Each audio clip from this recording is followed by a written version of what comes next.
FPL Game Week 5 was a complete disaster. Everyone is tearing up their teams to try and make some transfers to bring in players who might actually score some points for once. Today, I'm taking you through a Game Week 6 wildcard draft. Who are the 15 players I'd be looking to target?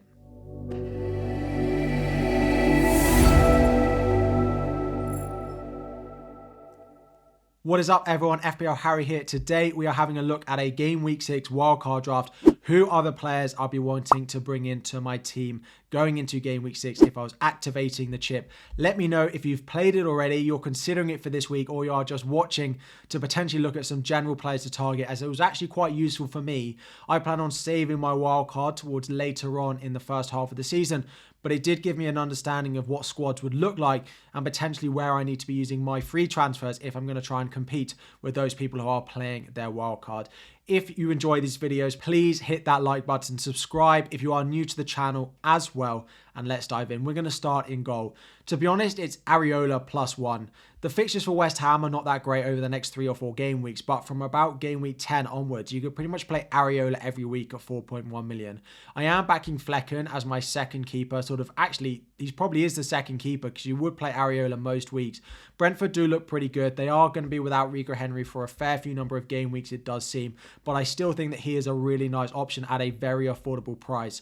There are a couple of others that you consider, like potentially going with Leno of Fulham, but their underlying data is some of the worst in the league from a defensive point of view. So Brentford do look better than Fulham defensively, so I have gone with Flecken as the number 2 goalkeeper. In defence, we have gone with double Newcastle. It is time to be targeting those Newcastle defenders, and I've gone with both Botman and Fabian Schär. Now, Kieran Trippier is probably the one that people are thinking already, well, why is he not in this draft? Just having Trippier in over either Botman or Schär does mean you can't afford to go with the attack that I think this wildcard draft has the ability to go to. I do also think that Trippier is a great pick, but I do think with Livramento waiting in the wings, he probably has more rotation threat than either Botman or Schär, who have no real backup in terms of their centre-back options. Lascelles is really not at the pace that Newcastle need him to be anymore. Then we have Estupiñán, Bournemouth at home this week, and then again from game week 10, the fixtures for Brighton are really, really solid, so you're happy to have him. You can bench him in a couple of the upcoming game weeks when Udogie's fixture turns really nice. You can have double Newcastle every week, and you can play Kabore in the double game week. Kabore does keep his place, as he did come back into the Luton team, having missed 1 game week in game week 4. He was really good for them again. He did play 90 minutes, so I do expect him to continue to play in that right-back position. Udogie and Spurs were disappointing in game week 5, but he does keep his place in this wildcard. Again, he is a really nice price. He has good attacking threat, and from game week 7 onwards, their fixtures do start to turn. Game week 8, they have Luton. Game week 9, they have Fulham as well. So for his price, his attacking threat, he is the last defender to talk about. And then moving into midfield, and things do change a little bit. Personally, if you are playing your wildcard in game week 6, it is time to buy Mo Salah. Everyone wildcarding in game week 8, 9 or 10 will be wildcarding in order to fit in the Egyptian king into our FPL teams. So if you're wildcarding now, in order not to be left behind, you need to be picking Mo Salah in your draft. So he is in here at 12.5 million. Now, in order to get him, you do have to make a couple of sacrifices in the squad, and part of that is why we don't have Kieran Trippier in defence. Marcus Rashford keeps his place. Now, Manchester United are not performing well. However, he has looked one of the few players who looks like they might be able to score. Højlund also linking up with Marcus Rashford is a good link up, and I think Rashford could continue to get something, and the fixtures, including Burnley away this week, means I have decided to go with Rashford. When there is the fixture turn in game week 8 for Spurs, Marcus Rashford up to Heung-min Son is a transfer that is very easy to make if Manchester United continue to perform poorly. However, with the fixtures that they do have over the next 2 of Arsenal and Liverpool for Tottenham, I have decided to go with Rashford in here over having Heung-min Son in this draft. I do keep Maddison, so I do still have Spurs attack. We do still have Udogie, so you still have double Spurs in this draft, and I really like what Maddison can do. And with the fixtures, I think you continue to perform well. Then we have 2 cheaper options. We have Bryan Mbeumo, who's not going anywhere, up to 6.9 million, but still a great option. Everton and Nottingham Forest in the next 2. He is going nowhere from any of my drafts. One of the best players, one of the best decisions I made going into the start of the season was picking Bryan Mbeumo in my team. And to go with him, the second cheap midfielder we've gone with is Diaby of Aston Villa. 6.6 million playing up front alongside Ollie Watkins. Continues to tick along nicely with returns.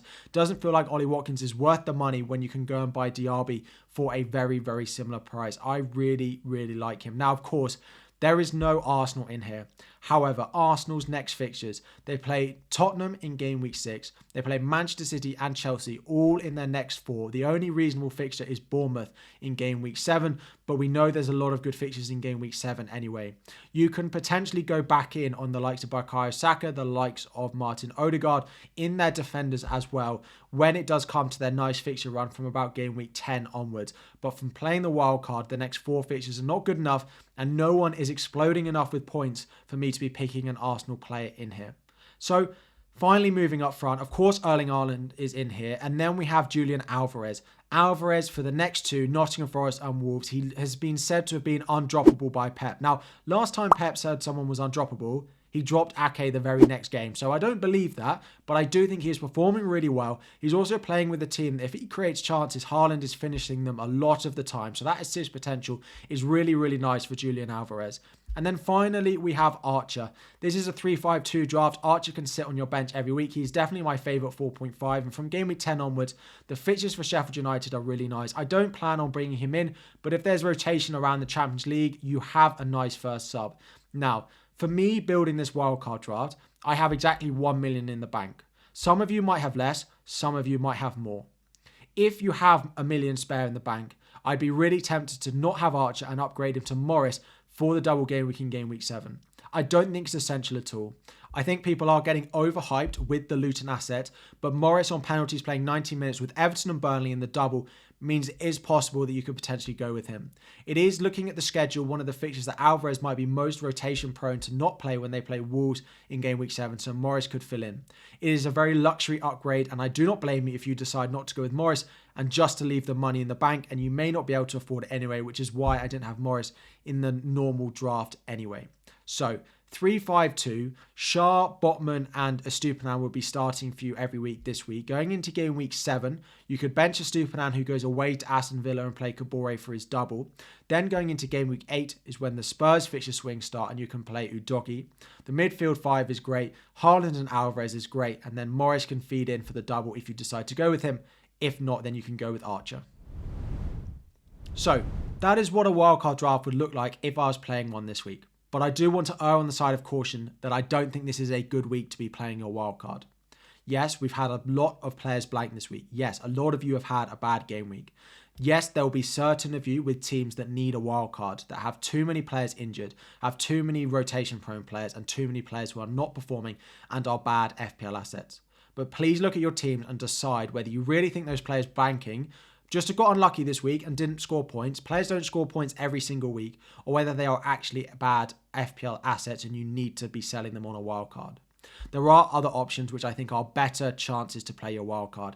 A, B, and C. A is the favourite. If you're looking at your team now and you don't like it, I do think the best idea is trying to get to game week 8 before you play your wildcard. This is potentially where the Liverpool fixture swing starts. There are also other fixture swings for the likes of Aston Villa. Diaby is in the wildcard draft, but he does play Chelsea and Brighton in the next 2. Brighton also have a nice fixture swing starting very soon after game week 8, so it might be time to start buying in the likes of Mitoma back into our teams. So A is probably my favourite if you are needing a wildcard now. Try and save it to game week 8. B, this is actually when the Liverpool fixture swing ends, so you could use it to potentially sell the likes of Mo Salah, who a lot of people are buying in, or C, which is game week 19, which falls after the Manchester City versus Brentford blank game week in game week 18. Game week A was really powerful, particularly if you had a strong squad, because you could target Luton, but actually the more I look at it, you don't need to target Luton as much as I thought you would. Surprise, surprise, Luton are not a good team, so we shouldn't be buying them into our FPL teams, despite even having a double game week. So we've had a look at a potential wildcard draft. I just want to say it's probably not the best week for the 90% of you. There will be some of you who think this is the week to wildcard. Some of you may have already activated the chip as well, and go ahead. There are great players. Play your own game. Look at the squad I've built, because I think that is a great squad set up for now and for future as well. If you are umming and ahhing still about whether to play it, just have a review of your team. How many of them are actually bad assets and how many of them just had an off game week? So that is a wildcard draft. I'll put it back up on screen now for you as well. Let me know what you think of it. Let me know if there's anything you would change. I know Arsenal missing out is potentially going to be the big thing that people are going to call me up on, I am sure. but Son is also not in there, but I have decided to wait on him for a couple of weeks and go still with Marcus Rashford. Let me know what you think. Drop any questions you have about your team, the wildcard draft, chip strategy, anything FPL related in the comment section down below. Like the video if you haven't already. 1,000 likes on the video is always the aim. Subscribe if you are new around here. Thank you all again for 80,000 subscribers, for the support you have shown me and the channel as well. Thank you all for watching, and I'll be back again very soon.